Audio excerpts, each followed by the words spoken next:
கிறிஸ்துவுக்குள் மிகவும் பிரியமானவர்களே, இயேசு கிறிஸ்துவின் நாமத்தில் உங்கள் யாவரையும் அன்போடு கூட நான் வாழ்த்துகிறேன். இந்த நாளிலும் தேவன் நம்மோடு கூட இடைப்படுகின்ற வார்த்தை உன்னத பாட்டு 8ஆம் அதிகாரம் 6ஆம் 7ஆம் வசனங்கள். நீர் என்னை உமது இருதயத்தின் மேல் முத்திரையைப் போலவும் உமது புயத்தின் மேல் முத்திரையைப் போலவும் வைத்துக் கொள்ளும். நேசம் மரணத்தைப் போல் வலிது, நேச வைராக்கியம் பாதாளத்தைப் போல் கொடிதாயிருக்கிறது. அதின் தழல் அக்கினி தழலும் அதின் ஜுவாலை கடும் ஜுவாலையுமாயிருக்கிறது. திரளான தண்ணீர்கள் நேசத்தை அவிக்க மாட்டாது, வெள்ளங்களும் அதை தணிக்க மாட்டாது.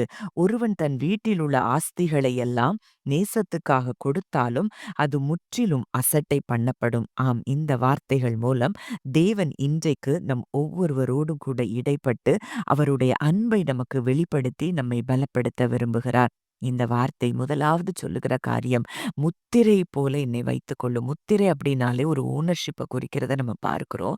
அப்போ இன்றைக்கு என்னை உமது முத்திரையாக இருதயத்தின் மேல் முத்திரையாக வைத்துக்கொள்ளும்னா, அதாவது ஒன்றுக்குள்ள ஒன்றா அந்த இன்டிமசியா நீர் என்னை ஆளுகை செய்ய வேண்டும் என்பதையும், அவருடைய இருதயத்தின் மேல நான் இருக்க வேண்டும் என்பதையும், அந்த அந்த அளவிற்கு அ அ ஒரு அன்புல ஒன்றிணைக்கப்படுகிற காரியத்தை இது குறிக்கிறதா இருக்கிறது. அடுத்ததா நம்ம பார்க்கிறோம், நேசம் மரணத்தைப் போல் வலிது. அப்போ அந்த அன்பு, அந்த பவர்ஃபுல் நேச்சர் ஆஃப் லவ் இது சொல்லுகிறத பார்க்கிறோம். எப்படி ஒரு மனிதனுடைய வாழ்க்கையில மரணம் தவிர்க்க முடியாத ஒன்றோ, அதே போல அந்த மரணத்தை விட வலிமையானது அன்பாய் இருக்கிறது. தேவனுடைய அன்பு நம்ம மேல இன்றைக்கு அப்படித்தான் இருக்குதாம். அதை யாராலும் தடுக்க முடியாது. அது தவிர்க்க முடியாது. எந்த சூழ்நிலைகளும் நம் மேல அவர் வைத்திருக்கிற அன்பை தடுக்கவே முடியாது அப்படிங்கிற இடத்துல நம்ம இருக்கிறோம். அந்த நேச வைராக்கியத்த குறிச்சு நம்ம பார்க்கிறோம். அது பாதாளத்தை போல கொடிதா இருக்குதாம். அப்போ அதற்குண்டான அர்த்தம் என்னன்னா, அது ஒரு உண்மையான அன்பின் பாதுகாப்பு. அதன் உறவை, அதாவது தேவனும் நாமும் இருக்கிற அந்த உறவை அது மிகவும் பாதுகாக்கிறதா இருக்கிறதை நம்ம பார்க்கிறோம். அப்படிப்பட்ட வைராக்கியம் உடையவராய், அன்பு நிறைந்தவராய் நம் தேவன் நம் மேல இருக்கிறார் அப்படிங்கிறத நீங்க அறிந்து கொள்ள வேண்டும் என்று சொல்லி ஆவியானவர் இன்றைக்கு விரும்புகிறதை நான் பார்க்கிறேன். அப்போ இரவும் பகலும் உங்க மேல கண்ணோக்கமாய், அன்பாய், நேச வைராக்கியமாய் இருக்கிற ஒரு தேவன் உங்களுக்கு இருப்பாரானால், எந்த குறைவுகள் உங்க வாழ்க்கையில இருக்க முடியும்? இன்றைக்கு உங்க குறைவுகள் என்ன? அத அவர்ட்ட சொல்லிட்டு நீங்க அந்த அன்புல ரெஸ்ட் பண்ண ஆரம்பிக்கும்போது, இளைப்பாற ஆரம்பிக்கும்போது, உங்கள் வாழ்க்கையின் அத்தனை சூழ்நிலைகளும் மாற ஆரம்பிக்கிறத நீங்க பார்ப்பீங்க. அப்போ நம்ம தியானிக்க வேண்டியது அவருடைய அன்பு நம்ம மேல எப்படி இருக்கிறது என்பதை குறித்து தான். அதை தியானிக்க தியானிக்க அவரை குறித்த அறிவுல நம்ம வளர வளர நம்ம வாழ்க்கையில கிருபை பெருகும், சமாதானம் பெருகுகிறதை நீங்கள் காண்பீர்கள். அடுத்ததா நம்ம பார்க்கும்போது அதின் தழல் அக்கினி தழலும் அதின் ஜுவாலை கடும் ஜுவாலையுமாய் இருக்கிறது. அந்த அந்த அன்பு எப்படி இருக்குதாம்? அது அக்கினியா இருக்குதாம். தேவனுடைய அன்பு நம்மை சுற்றிலும் அக்கினியா இருக்கிறது. அக்கினி தழலா இருக்கிறதை நம்ம பார்க்கிறோம். அப்ப அது ஒரு தெய்வீகமான பட்சிக்கிற அக்கினியாய் அது இருக்கிறது.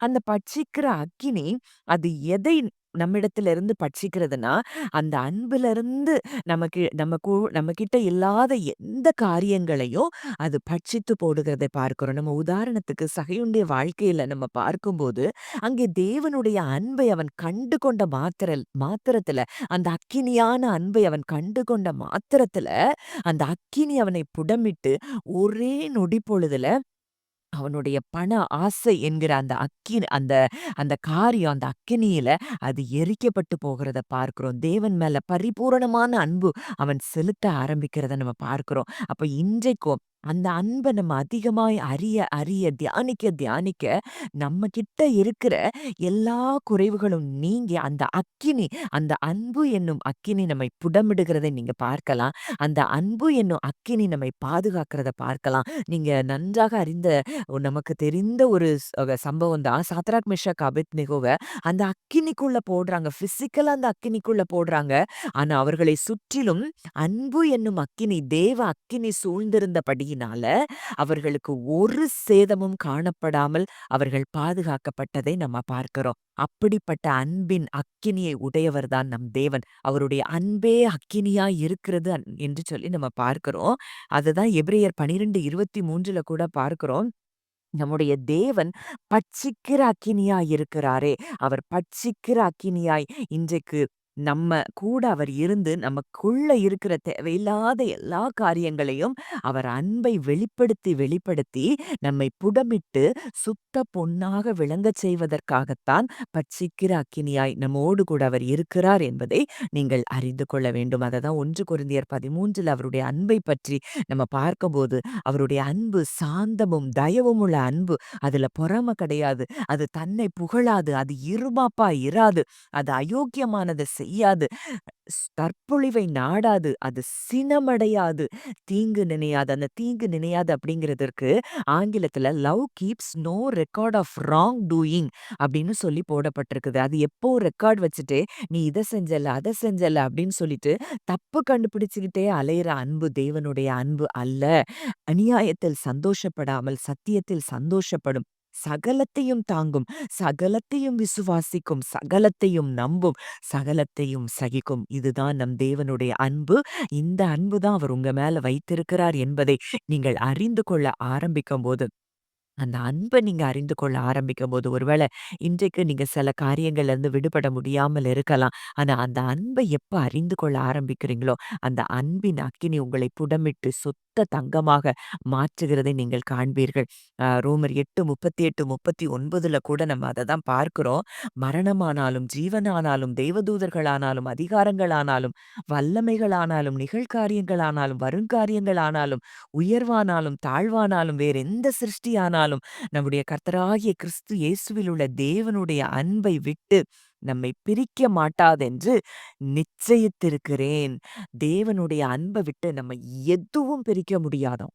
அந்த இடத்துல தேவன் உங்களையும் என்னையும் அவர் வைத்திருக்கிறார் என்பதை நீங்கள் அறிந்து கொள்வீர்களானால் நிச்சயம் உங்க வாழ்க்கையில எந்த சூழ்நிலையிலும் பயம் வராது. ஏன்னா, அவர் அப்படி அக்கினியாய் அவருடைய அன்பு இருக்குது. ஒவ்வொரு நிமிடமும் உங்க மேல கண்ணோக்கமாய் இருக்கிற அன்பு தான் அவருடைய அன்பு. உங்கள் நினைவுகளை எல்லாம் அறிந்திருக்கிற அன்பு தான் அவருடைய அன்பு. இந்த தேவனை நாம் ஆராதிக்கிறோம் என்றால், நீங்கள் எதை குறித்தும் கலங்க வேண்டியதில்லை. இன்றைக்கு அவர் எதினால் நமக்கு முத்திரை போட்டிருக்கிறாரானா, எபேசியர் 1, 13, 14ல நம்ம பார்க்கிறோம். நீங்கள் உங்கள் ரட்சிப்பின் சுவிசேஷமாகிய சத்திய வசனத்தை கேட்டு விசுவாசிகள் ஆனபோது வாக்குத்தத்தம் பண்ணப்பட்ட பரிசுத்த ஆவியால் அவருக்குள் முத்திரை போடப்பட்டீர்கள். இன்றைக்கு நம்ம அவருக்குள்ள நம்மள சீல் பண்ணி வச்சுட்டாருன்னா, நம்ம எது அணுக முடியும்? இன்றைக்கு சீல் பண்ண எதுக்குள்ளயும் இன்றைக்கு கவர்மெண்ட்ல ஏதோ ஒரு வீட சீல் பண்ணிட்டாங்கன்னா, அத பிரேக் பண்ணி யாரும் உள்ள போகக்கூடாது. இன்னைக்கு நம்ம யாருக்குள்ள முத்திரை போடப்பட்டிருக்கிறோமா? பரிசுத்த ஆவியால் அவருக்குள்ள நம்ம முத்திரை போடப்பட்டிருக்கிறோமா? நம்மை தொட எந்த வல்லமைக்கும் அதிகாரம் இல்லை என்பதை இதன் மூலம் அறிந்து கொள்ளலாம். அடுத்த வசனம் சொல்லுது, அவருக்கு சொந்தமானவர்கள் அவருடைய மகிமைக்கு புகழ்ச்சியாக மீட்கப்படுவார்கள் என்பதற்கு ஆவியானவர் நம்முடைய சுதந்திரத்தின் அச்சாரமாயிருக்கிறார். நம்ம மீட்கப்படுவோம் என்பதற்கு ஆவியானவர் நமக்கு நம்முடைய சுதந்திரத்திற்கு அவர் அச்சாரமாய் இருக்கிறாரா? எத்தனை பெரிய பாக்கியத்தை நம்ம பெற்றிருக்கிறோம். எவ்வளவு பெரிய அன்புக்கு அன்புக்கு பங்காளிகளா நம்ம இருக்கிறோம். அன்புக்கு சுதந்திரவாளிகளாய் நம்ம இருக்கிறோம். இந்த நாள்ல இருந்து இந்த அன்பு அதிகமா நம்ம தியானிக்க ஆரம்பிப்போம். இந்த அன்பு நமக்கு சகலவற்றையும் தந்து அது நம்மை ஜெயிக்க வைக்கும் என்பதில் சந்தேகமே இல்லை. ஜெபிக்கலாம். நல்ல தகப்பனே, நன்றியோடு உம்மை துதிக்கிறோம், ஸ்தோத்தரிக்கிறோம். இந்த நாளிலும் எங்களோடு இடைப்பட்ட இந்த வார்த்தைக்காக உமக்கு நன்றி செலுத்துகிறோம். உம்முடைய அன்பு எங்களை பட்சிக்கிற அக்கினியா எங்களிடத்துல இருக்கிற தேவையில்லாத எல்லா காரியங்களையும் அது பட்சித்து போடுகிற கிருபைக்காய் நன்றி செலுத்துகிறோம். இந்த அன்பினாலே அப்பா நாங்கள் முற்றிலும் ஜெயம் கொள்ளுகிறவர்களாய் இருக்கிறோம் என்பதை அறிந்து விசுவாசித்து உமக்கு நன்றி செலுத்துகிறோம். கேட்ட வார்த்தையின்படி ஆண்டவரே ஒவ்வொருவரையும் ஆசீர்வதிக்கிற கிருபைக்காய் நன்றி செலுத்துகிறோம். இயேசுவின் மூலம் கேட்கிறோம். ஜீவனுள்ள நல்ல பிதாவே, ஆமென்.